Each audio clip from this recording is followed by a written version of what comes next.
Welcome to Wisdom Talks. Um, I saw some post on Facebook where it's more or less implied that the spiritual people are more or less waiting for some happiness which will might come in the future, but not always. Spiritual, religious, and everyone else is enjoying life. And religious, spiritual people, they are suffering and hoping that maybe there is a next life and maybe they will enjoy in the next life. So, how to address this?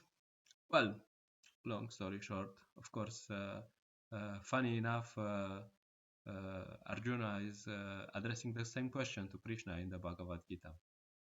Of course, because Arjuna is an elevated person, Krishna tells him about the results of next life in the next life if you follow a proper spiritual life.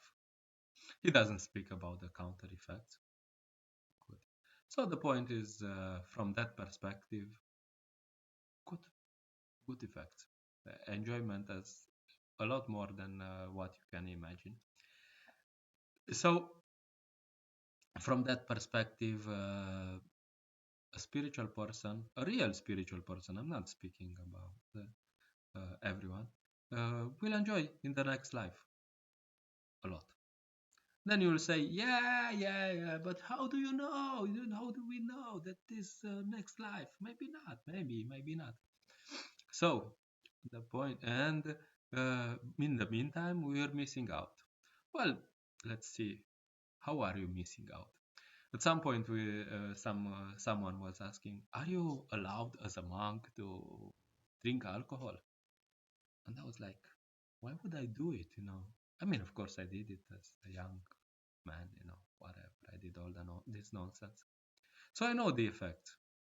It's some bitter stuff, which is very destructive actually for the body and for the consciousness. And of course, you think yourself intelligent and and I'm enjoying. But people who look at you say, yeah, he's really stupid. So anyway, that's and the most of the material enjoyment is a bit like that. Yeah, it's not so much enjoyment. So that's the enjoyment, so-called enjoyment in ignorance. There's no such thing as enjoyment in ignorance. Nobody's enjoying. Um, and in passion, you make money, influence people, and you have a big house and a color TV, and you enjoy. Really, I mean, it's enjoying.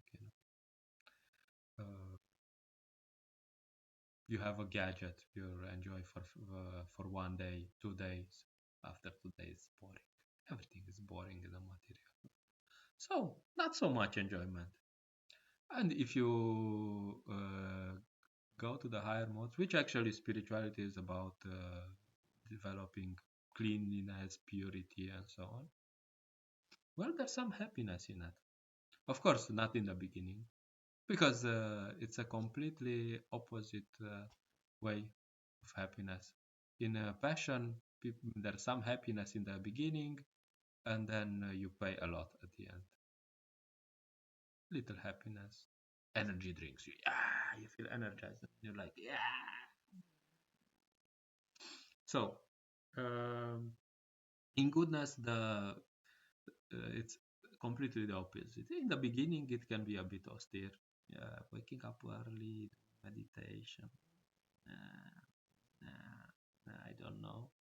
But after some time, if you manage to do it, then like, yeah, this is nice. I'm peaceful. I'm happy. I'm satisfied.